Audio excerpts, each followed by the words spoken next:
Pesatnya pertumbuhan Kota Makassar sebagai pintu gerbang kawasan Indonesia Timur tidak ditunjang oleh perkembangan infrastruktur jalan yang simultan dengan pertumbuhan jumlah kendaraan. Kondisi ini berdampak terjadinya kemacetan hampir setiap hari pada jalan-jalan utama.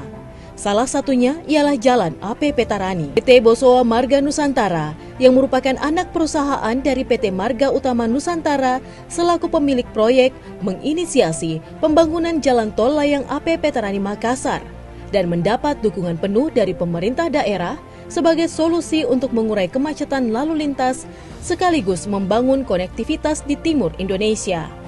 Pembangunan konstruksi jalan tol layang AP Petarani dengan konsep Design and Build menunjuk PT Wijaya Karya Beton Tbk sebagai kontraktor pelaksana.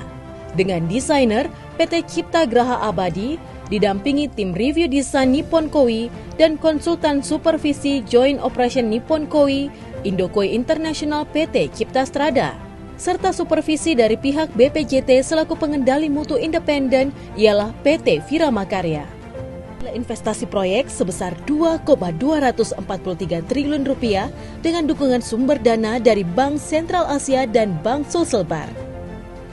Masa pelaksanaan konstruksi jalan tol layang AP Petarani yang dimulai sejak 30 April 2018 diharapkan dapat dioperasikan pada tahun 2020. Panjang jalan proyek yaitu 4,3 km dengan jumlah lajur 2 x 2 x 3,5 meter dan terdiri dari 74 buah pier. Terdapat 2 buah on-ramp, yaitu on-ramp Alauddin dan on-ramp Boulevard, serta 2 buah off-ramp, yaitu off-ramp Boulevard dan off-ramp Alauddin dengan lebar masing-masing ramp, yaitu 7,8 meter. Bangunan Jalan Tol Ujung Pandang Seksi 3 atau Jalan Tol Layang AP Petarani ini merupakan proyek yang berlokasi di Jalan AP Petarani Makassar, Sulawesi Selatan.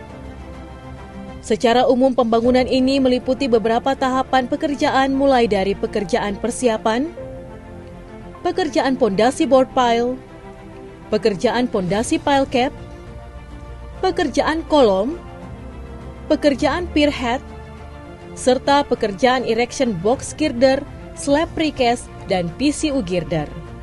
Hal pertama yang dilakukan ialah pekerjaan persiapan yang meliputi survei topografi, pemotongan pohon, serta pembongkaran median dan separator existing jalan.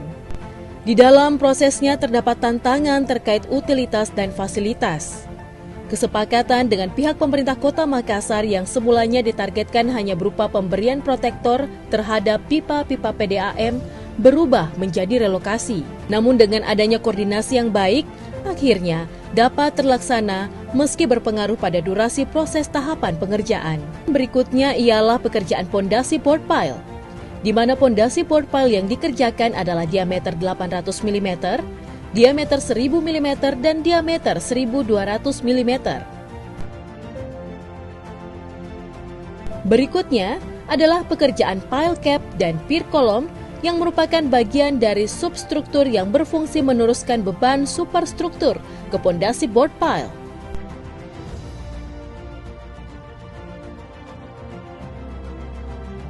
Pekerjaan selanjutnya ialah pier head, di mana tahapan ini memiliki tantangan tersendiri yang harus dihadapi karena proses pengerjaannya yang dijalankan dengan tetap memperhatikan aspek K3 demi mewujudkan proses perencanaan dan pelaksanaan dengan memenuhi kaidah keselamatan, keamanan, dan mutu yang disyaratkan, terutama terhindar dari potensi bahaya terhadap kendaraan yang melaju di bawah proyek pekerjaan. Penggunaan sistem plate girder merupakan solusi dari tantangan tersebut. Sistem cetakan yang didesain sedemikian rupa sehingga mampu menopang berat sendiri dan beton pier head tanpa membutuhkan perancah. Untuk durasi satu siklus pier head adalah 20 hari, dengan seluruh material beton tersebut diproduksi di batching plant Barawaja milik PT Wijaya Karya Beton Tbk.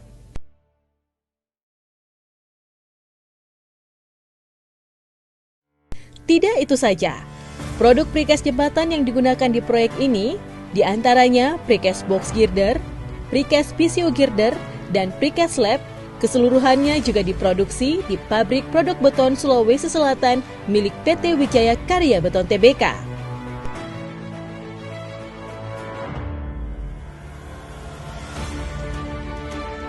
pemasangan box girder dilakukan menggunakan launching gantry atau LG, yaitu pengerjaan secara paralel yang menggunakan 2 set launching gantry.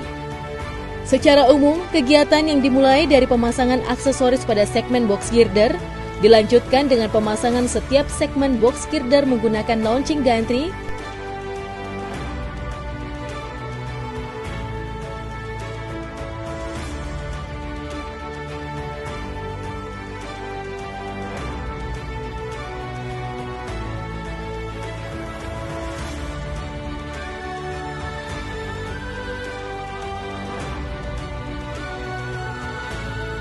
Kemudian perapatan segmen dengan epoksi, stressing box girder, lowering box girder,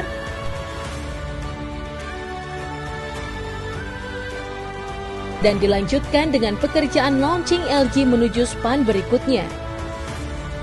Selain menggunakan metode launching gantry, pemasangan box girder di proyek ini juga menggunakan metode shoring yang berakhir pada tanggal 14 Mei 2020. Setelah selesai pemasangan dan stressing, span diletakkan pada temporary bearing terlebih dahulu, kemudian dilakukan pemasangan LRB setelah umur beton segmen tercapai 100%. Dalam tahapan ini, pekerjaan proyek kembali mendapatkan tantangan disebabkan pada bulan Februari 2020 virus corona yang menyerang seluruh dunia juga masuk ke Indonesia. Kota Makassar yang berada pada zona merah penyebaran akhirnya menerapkan pembatasan sosial berskala besar atau PSBB yang dimulai tanggal 24 April 2020 hingga saat ini. Melalui penerapan protokol pencegahan COVID-19 yang ketat di bawah pengawasan pihak berwenang, pembangunan proyek jalan tol layang AP Petarani tetap berjalan dan harapkan dapat selesai dan digunakan pada tahun 2020. Terima kasih kepada seluruh stakeholder yang telah berkontribusi dalam penyelesaian proyek jalan tol layang AP Petarani. Semoga proyek ini membawa keberkahan bagi masyarakat Makassar, Sulawesi Selatan, dan Indonesia.